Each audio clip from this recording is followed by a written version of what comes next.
Le directeur général de Paris Région Entreprises et cofondateur de Real Estate est mon invité ce matin dans Les Échos. Bonjour Robin Rivaton. Bonjour. Merci d'être avec nous ce matin ici dans l'émission L'invité des Échos.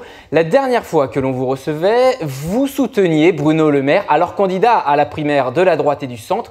Depuis qu'il est ministre de l'économie d'Emmanuel Macron, le soutenez-vous toujours autant que lorsqu'il était candidat ?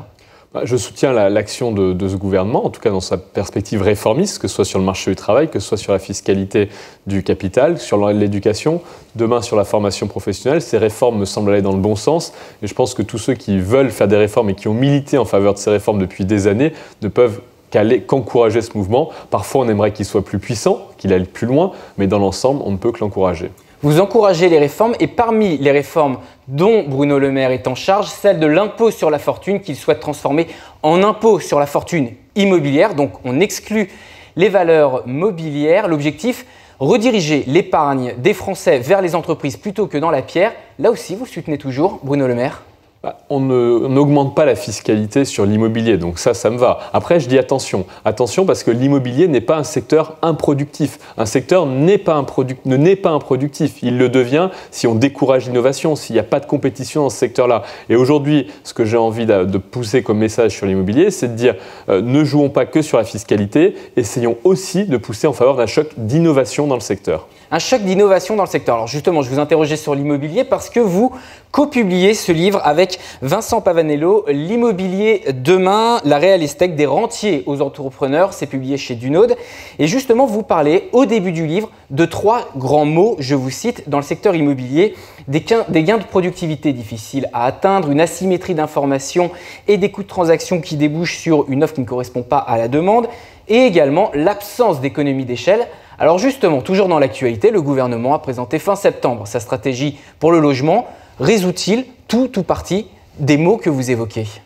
Le choc d'offres tel qu'il a été présenté sur l'immobilier, notamment résidentiel, répond à une partie des problèmes en permettant une libération plus rapide du foncier par exemple, mais il ne suffira pas à répondre à la crise quelque part que rencontre l'immobilier où l'offre de production de logements par année, à chaque année, est inférieure à la demande. Il y a de plus en plus de Français qui naissent, les gens vivent de moins en moins ensemble, donc on a besoin de plus en plus de logements. Et pour répondre à ça, à côté de ce choc d'offres, il nous faut un choc d'innovation. Ce choc d'innovation, il passe par une simplification des normes et des contraintes qui encadrent un certain nombre de professions de l'immobilier, la construction mais aussi la gestion des biens. Le plan, justement, stratégie logement, s'intéresse justement notamment à ces normes pour les simplifier, outre celles en excluant celles liées à la sécurité. Tout à fait. Une grande partie des normes va être aujourd'hui étudiée pour voir comment elles peuvent être simplifiées sur la partie notamment construction, mais aujourd'hui sur la partie gestion-vente aussi, on doit avoir, je prends l'exemple des copropriétés, vous avez aujourd'hui 7 règles de majorité pour la création d'une copropriété, c'est extrêmement lourd, extrêmement long. Il faut aujourd'hui penser à simplifier aussi cet aspect-là des choses. Et c'est justement ces sujets-là que vous abordez notamment dans votre livre L'immobilier demain.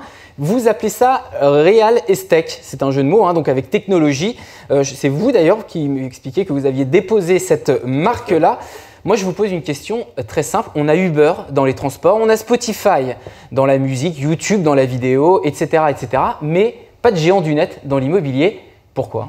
Eh bien, pas en Europe surtout, parce qu'en réalité, il en existe aux États-Unis. Je pourrais vous citer une entreprise qui s'appelle Opendoor aux États-Unis, qui a levé 300 millions d'euros d'equity, donc d'actions, et 500 millions d'euros de dette. Cette entreprise fait quoi ? Elle vous achète votre appartement en 48 heures aux États-Unis. Et donc, imaginons demain que ces géants du net américain de l'immobilier viennent en France et cet effet dit Booking, qui avait capturé une partie de la valeur des hôteliers avec leur plateforme, demain pourrait bien se retrouver dans l'immobilier résidentiel. Et donc, il est aussi de notre ambition avec Real Estate de porter une voix tricolore dans un secteur dans lequel la France est très forte, dans ce sujet de l'immobilier de demain. Aujourd'hui, on peut nous acheter une maison, un appartement en 48 heures. En 48 heures avec Opendoor aux États-Unis. En France, il y a plus de contraintes qui existent, mais il existe aussi un équivalent français de ce site-là. Et cette entreprise aux États-Unis fait quoi ? Elle poste ensuite des serrures connectées sur les biens pour que les gens aillent les visiter eux-mêmes sans intermédiation, sans agent immobilier. Et ces innovations technologiques dans ce secteur-là, elles existent. Il faut qu'on soit capable de les reproduire en Europe et en France. Ça existe aux États-Unis, pas en Europe, mais la faute à qui ? À une réglementation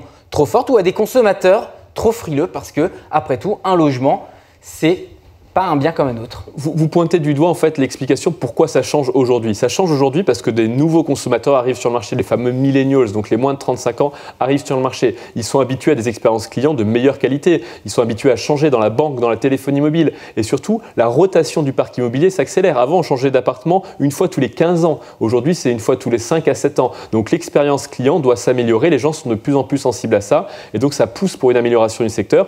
Pourquoi on pointe le retard de l'Europe? C'est aussi parce qu'il n'existe pas de fonds d'investissement spécialisés dans le domaine en Europe pour les startups de l'immobilier, alors qu'il en existe aujourd'hui près d'une dizaine aux États-Unis.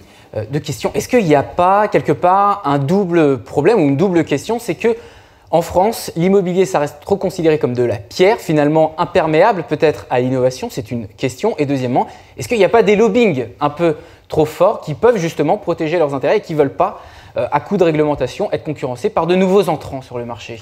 Tout à fait, on a ce problème effectivement de perception de l'immobilier, mais comme je l'ai dit, chez les consommateurs, la perception évolue et ils demandent de plus en plus de services qui soient centrés sur leurs besoins et qui soient personnalisés. On ne comprend pas qu'on puisse personnaliser sa voiture aujourd'hui et qu'on ne puisse pas avoir un peu de personnalisation pour l'achat d'un bien immobilier. Donc, premier point.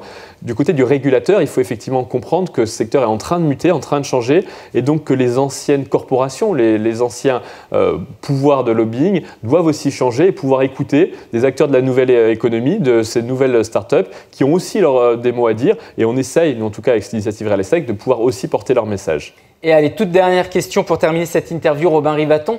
Avec le numérique, on a souvent cette logique du winner take all, c'est-à-dire un acteur qui prend l'ensemble du marché, ou presque, comme Uber, qui est écrasant par exemple dans le marché des voitures avec chauffeur.